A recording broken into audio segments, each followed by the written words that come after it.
fonctionne. C'est de la poudre de perlimpinpin. Nous avons les moyens et la volonté de nous retrouver autour de valeurs et d'objectifs communs. Hémicycle, la chronique politique de ce grand journal à suivre en vidéo sur notre page Facebook, en Facebook Live. Bonjour Alexis Lacroix. Bonjour Steve Nadjar. Ravi de vous retrouver comme tous les lundis dans cette émission. Même. Vous êtes le directeur de la rédaction d'Actualité Juive et vous revenez cet après-midi sur la rentrée politique d'Éric Zemmour, dont le parti Reconquête a clôturé hier son université d'été. L'occasion pour vous Alexis de vous demander quel espace demeure pour le zemmourisme après son échec lors des dernières élections. Alors c'était au Linot, un domaine qui est contigu à 2 départements de la région Provence-Alpes-Côte d'Azur, les Alpes d'Haute-Provence, le Var, donc c'est ce qu'on appelle le Haut-Var, en fait c'est la région du Verdon, c'est très joli, au bord du Verdon. Il y avait à peu près 7000 participants pour, en fait, ce week-end de retrouvailles après l'été et après les échéances électorales qui avaient scandé la vie de Reconquête depuis un an. Une présidentielle législative. Voilà. Éric Zemmour, donc, a prononcé le discours de clôture hier après-midi sous un soleil très estival et très méditerranéen, l'a rappelé. L'enjeu principal, selon lui, c'est disparition ou continuation de notre civilisation avec le désir, on va y venir dans un instant, Steve, de transformer Reconquête, qui est un parti politique, mais il va le rester naturellement, mais il veut qu'il devienne une boussole politique pour l'ensemble des Français. Alors il a répondu d'ailleurs dans son discours très long, un peu plus de 70 minutes, il a répondu à ceux, notamment on pense à Jacqueline Moreau, qui lui reprochait son intelligence de bibliothèque, en rappelant « Je ne me bats pas pour des livres d'histoire », sous-entendu « Je me bats pour vous, je me bats pour vous les Français. » Et pour l'avenir. Et je me bats pour la pérennité de la France et de la civilisation. Alors l'enjeu, vous vous en doutez bien, d'un tel discours était en grande partie double. Il s'agissait naturellement aussi de montrer qu'il était capable de gérer le temps long et le temps court, ce qu'on appelle la fin de la France dans le discours du zemmourisme, mais aussi la hantise grandissante de nombreux Français des fins de mois. Donc je vais droit au but, comme on dit à Marseille. Autour des questions économiques, le pouvoir d'achat, je vais droit au but, comme on dit à Marseille. Ça tombe bien, Marseille n'était pas très éloigné de leur lieu de rendez-vous. Il a voulu justement montrer qu'il était capable, et je crois objectivement qu'il y a réussi. Et je crois d'ailleurs que si on écoute les militants qui étaient là, en tout cas il s'adressait à eux, il ne s'adressait pas forcément à l'ensemble des Français directement, je crois qu'il a réussi à leur donner le sentiment qu'il avait un cap stratégique, si on veut, employer des grands mots pour Reconquête, qui n'était pas incompatible avec la prise en compte, j'allais dire, des préoccupations les plus concrètes, les plus immédiates et les plus banales des Français à l'approche de cet hiver qui va être celui des restrictions d'énergie. Alors justement, c'est très intéressant parce qu'il est à la tête d'une formation politique aujourd'hui non négligeable, même si ses scores les ont déçus. Oui. 129 600 adhérents, c'est beaucoup. Dans un moment de désaffection pour les partis politiques, c'est beaucoup. Alors il sait que ses adhérents sont là aussi pour qu'on leur tienne un discours civilisationnel, mais ancré dans leurs préoccupations.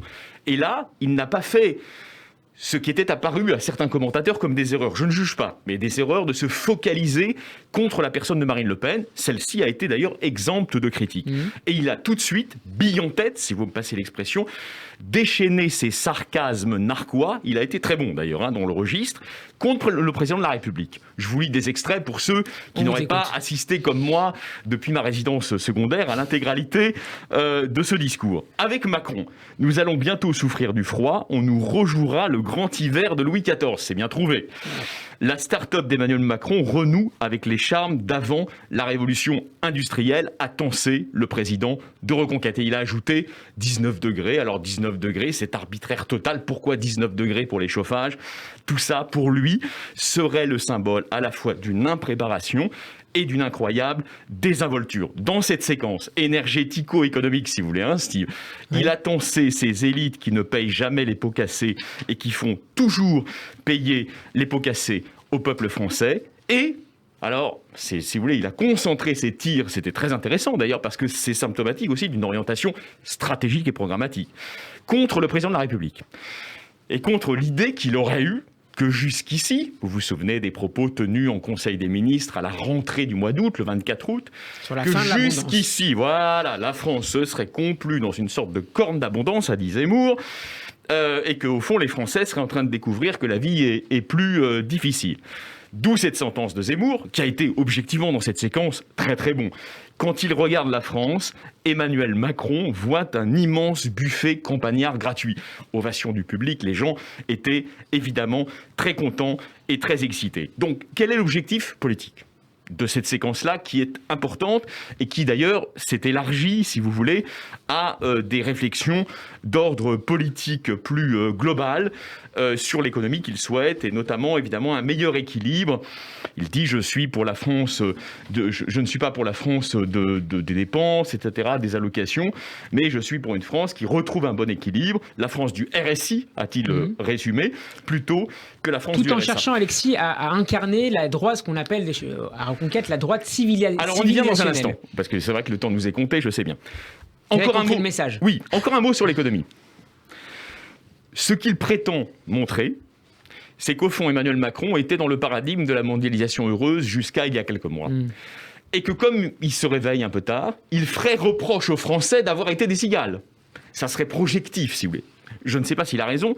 En tout cas, l'argument est fort et l'argument fait mouche. Et en outre, il a remartelé, si vous voulez, en l'enracinant dans une préoccupation sociale plus RN compatible, plus compatible avec ce qu'est l'électorat RN, il a remartelé à quel point aujourd'hui nous avions besoin de libéralisme économique, d'un libéralisme économique bien pensé, d'un libéralisme économique encadré, mais d'une prospérité globale, ceci tranchant donc avec une certaine tentation qui peut exister dans des rangs de la droite radicale comme au Rassemblement national, d'être dans une critique systématique du capitalisme. Mais vous avez raison, évidemment, les fondamentaux n'ont pas été délaissés. Alors on a quelques minutes, on va essayer d'aller droit au but là aussi. Avec notamment l'apparition d'un néologisme. Oui, alors voilà. Qui a beaucoup été commenté, Alexis. Il y a eu une séquence, je ne peux pas tout restituer, mais il y a eu une séquence où il a, comment vous dire, pris pour cible le ministre de l'Intérieur dans les ennuis qu'il a eus au cours de l'été pour acter l'expulsion de l'imam intégriste, fondamentaliste et objectivement dangereux pour la paix civile, Iqiyoussen. Il a parlé... Il avait évidemment les rigueurs de son côté du fantomas des frères musulmans, soulignant là encore ce qui lui apparaît à ses yeux comme la faiblesse de l'état de droit à faire respecter justement le droit. Mais le plat de résistance se situe plutôt, je crois, dans cette séquence civilisationnelle, dans le moment où il a proposé de calquer le néologisme de francocide sur la création des féminicides, en expliquant que les féministes, selon lui, depuis quelques années, avaient mis en vedette ce terme de féminicide, qui a remplacé, c'est vrai, les assassinats, etc. Eh bien, il fallait faire la même chose avec tous ceux qui s'attaquent aujourd'hui aux Français, d'où le terme un peu bizarre, mais en même temps qui peut faire mouche auprès de son électorat, de francocide. Le plus important, néanmoins, c'est dans la fin du discours. Oui, il boucle la boucle. Il y a probablement le sentiment, dans les équipes qui l'entourent, les conseillers politiques, qu'il fallait un triptyque. C'est-à-dire que, non pas qu'ils aient eu, à leurs yeux, qu'ils aient fait d'erreur de se focaliser sur la permanence de la France, sur la durabilité de sa civilisation. En revanche, le grand remplacement, à leurs yeux, prend toute son efficience quand il est pensé dans un cadre plus global. Et donc ce matin, je regardais, avant de vous rejoindre, un tweet du président de Reconquête expliquant que le grand endoctrinement, selon lui, que subissent... notamment par l'école. Voilà, que subiraient dès leur plus jeune âge les jeunes Français à qui on inculquerait une échelle de valeurs qui n'est pas adéquate, en quelque sorte, avec le patriotisme civique et républicain dont ils se réclament. Ce grand endoctrinement conditionnerait ensuite le grand déclassement d'un côté, nous en avons largement parlé, d'une part, d'une France qui n'est plus capable d'assurer sa souveraineté industrielle pour aller très très vite, et de l'autre côté, la soumission de nombreux Français, je me place du point de vue du logiciel de Reconquête, la soumission de nombreux Français à l'inexorabilité du grand remplacement. Ça rend évidemment dialectiquement, vous voyez, le levier dialectique du néo-zémourisme, à mon avis, particulièrement efficace, et ça explique aussi la concentration des attaques de la faim contre un premier ministre de l'Éducation nationale, Pape Ndiaye, qui n'est pas responsable du grand endoctrinement. Il vient d'arriver, donc on ne peut pas lui imputer la responsabilité. En revanche, dans la logique politique qui est la sienne, Éric Zemmour a incontestablement fait mouche, notamment lorsqu'il a rappelé la porosité de certains établissements scolaires à la propagande woke. Pour autant, et pour terminer, Alexis, je pense, si vous voulez, qu'il fait un pari. Je ne sais pas s'il fait le bon pari, mais il fait un pari. On va résumer. Il veut exister comme une force autonome et en même temps capable un jour de rassembler, de faire se tenir la main à une branche, disons, civilisationnelle de LR et à une branche ouverte de RN, en disant qu'il se réjouirait d'une victoire de Giorgia Meloni, la néofasciste en Italie. Peut-être prend-il le risque de marquer trop son mouvement. Je ne sais pas comment ça a été reçu par les militants, je n'en fais pas partie. Clairement à l'extrême droite. C'est-à-dire que si vous voulez, Giorgia Meloni aujourd'hui, qu'on l'aime ou qu'on l'aime pas, mais on est obligé d'observer quel est le cheval de Troie de ceux qui veulent une autre Union européenne. Vous voyez, c'est-à-dire qu'au-delà d'une défaite éventuelle de Mario Draghi, c'est une alliance dont je comprends très bien la logique, c'est-à-dire que dans la logique du zémorisme, c'est l'alliance des droites contre le système. Mais son alliance avec Berlusconi, etc., est quand même, qu'on le veuille ou non, une alliance qui, si elle devait gagner, remettrait en cause les fondements de l'actuelle Union européenne. Et donc, dans la logique qui est la sienne, Éric Zemmour, je crois, franchit avec ce satisfecit un pas de plus, en quelque sorte, dans la construction d'une droite civilisationnelle dont il faut aussi, en logique politique, pouvoir savoir sortir si l'on veut élargir sa base électorale. Merci beaucoup Alexis Lacroix. Je rappelle que vous êtes le directeur de la rédaction d'Actualité Juive. Hémicycle à retrouver en podcast sur radioj.fr. Nous serons demain en compagnie de Laetitia Krupa de France Info et LCP. À lundi prochain Alexis. À lundi prochain Bon Steve. après-midi.